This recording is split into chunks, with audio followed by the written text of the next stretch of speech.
How often have you found yourself in a negotiation, whether at work, at home, or even with friends, and thought, let's just split the difference? It sounds so fair, right? But what if I told you that this approach is actually costing you opportunities, money, and sometimes even satisfaction? Let's say you're heading out to a very important dinner. Your wife thinks the black shoes match your outfit perfectly, but you're set on wearing the brown ones. You're confident they look better. Many people believe that win-win or 50-50 is the best outcome in negotiation. If you also believe so, then can you tell me, what is the win-win in this example? Are you going to wear one black shoe and one brown shoe? If you decide to wear one black shoe and one brown shoe, after all, it's fair, right? But now, instead of looking sharp, you're making a fashion statement, one no one wants to make. Splitting the difference turned a minor disagreement into a walking disaster. That's exactly the problem with traditional split the difference thinking. Chris Voss, former FBI hostage negotiator and author of the New York Times bestseller Never Split the Difference, doesn't believe in compromising for the sake of it.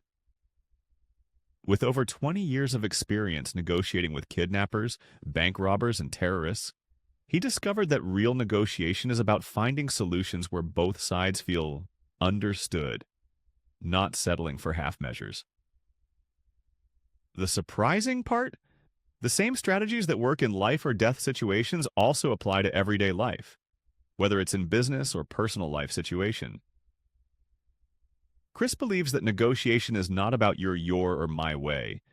Negotiation is about finding a third way that makes both sides happy. For example, let's say you have two kids who are both arguing over how to divide a cake. No matter how you slice it, they each think the other got a bigger piece and feel. It's unfair.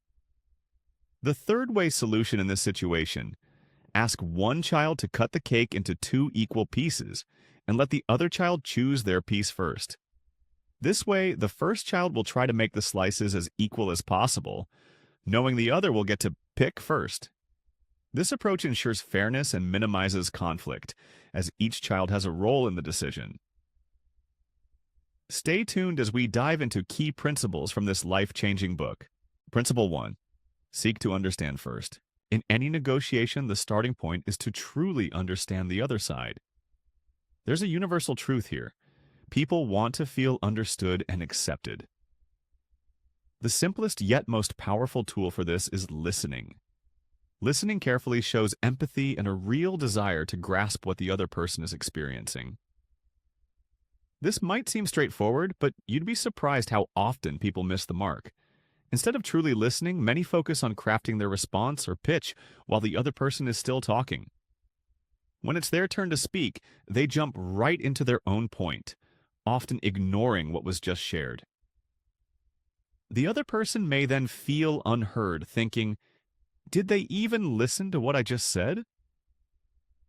I'm sure you've felt this before when you're talking, and it seems like the other person is on a completely different page. This frustration can even lead to raised voices because people don't feel acknowledged. In any negotiation, people want three main things. First, to be understood. Second, to be respected. And only after that, to get what they want. So, if you don't start by listening, you're already missing a key to successful negotiation. Principle 2. Negotiation is about discovery, not combat. Negotiation isn't a battle, it's an exploration.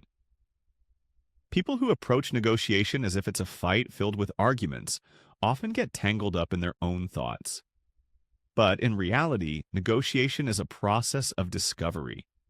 The goal is to understand what the other side values, whether that's money, time, respect, or recognition. To foster this discovery, Chris Voss suggests some useful techniques. The first is as simple as smiling.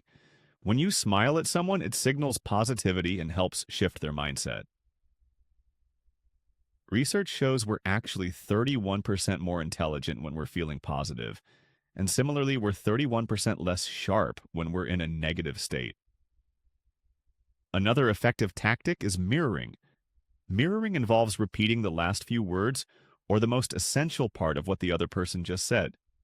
For example, if they say, "I have high expectations and need more compensation," you respond with, "You need more compensation." Mirroring may feel awkward at first, but with practice, it becomes incredibly effective. It prompts the other person to open up, often sharing more than they initially planned. Unlike asking, "What do you mean by that?" which can give them time to rethink and adjust their response, mirroring keeps the conversation flowing naturally. After mirroring, pause for about 4 seconds. Let the technique work its magic as they continue to reveal more. Principle 3, tactical empathy. Tactical empathy involves understanding the feelings and perspective of the other person, recognizing the emotional barriers that may be hindering agreement. A key step in this process is labeling. Once you identify an emotion, you reflect it back to them. Use phrases like, "It seems like," or "It sounds like," to begin. For example, if someone speaks passionately about their work, you could say, "It sounds like you're deeply committed to your work." Then pause and let this acknowledgement sink in. Labeling serves two purposes. It confirms you've understood their emotions, and it shows you genuinely get them. This creates a sense of connection that can make finding common ground much easier. People are naturally inclined to work with those they feel truly understand them. Another key tactic in tactical empathy is diffusing negative emotions, especially when the other person is upset. Before a discussion, think through any potential frustrations they might have and label them early on. For example, if a client is disappointed with a delay, you might begin by saying, "It might feel like we've fallen short on our commitments," and you might even be considering other options. This approach helps them feel understood from the start, which allows you to shift the focus towards solutions rather than complaints.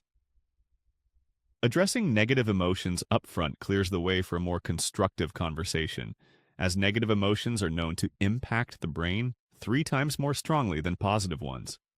Principle 4, begin with no instead of yes. Starting with a no, rather than pushing for a yes, can be surprisingly effective. Contrary to common belief, no isn't the end of a negotiation, it's the beginning. When we say yes to something, we often feel a sense of commitment or even entrapment. Imagine I ask, "Can we chat for 5 minutes?" If you say yes, your brain may already be questioning if it'll really take only 5 minutes, worrying if you'll get stuck talking for much longer, or wondering if I'm trying to sell you on an idea you're not interested in. These thoughts can keep you from focusing, with part of you just wanting an exit. On the other hand, if I ask, "Is it a bad time to chat for 5 minutes?" you might respond with, "No, it's fine, but let me wrap up a few things and meet you at my desk in 10 minutes. By starting with a no, you're in control. You're not locked into anything. Saying no empowers you, which makes it easier to think clearly and stay focused on the conversation rather than feeling pressured or distracted. Plus, by setting the terms, "Let's meet in 15 minutes," you've answered questions about timing and place without needing to be asked. It's a smoother path to a productive discussion. Exactly what I was hoping for. Principle 5, the power of "that's right." That's right. It might seem like just a simple phrase, but in the world of negotiation, it's pure gold. Hearing these two words from the other side is one of the clearest signals that you're on the verge of a breakthrough. How do you get to "that's right"? It's simpler than you think. Listen carefully to your opponent's words, then reflect them back. Yes, that's it. It might sound basic, maybe even silly, but it's incredibly effective. Why? Because it amplifies empathy. When the other person says, "That's right," they're not just agreeing. They're signaling something deeper. They feel heard, they feel understood, they believe you get them. It's the verbal equivalent of an aha moment, and when they hit that moment, the deal is almost yours. But here's a critical warning. "That's right" is not the same as "you're right." When someone says "you're right," it often means they're trying to end the conversation. They're not engaged, they're dismissing you. The difference between "that's right" and "you're right" is tiny in wording but massive in meaning. So, the next time you're negotiating or even just dealing with people, focus on their words. Reflect them back with care. Aim for that's right. Thanks for watching and have a wonderful day.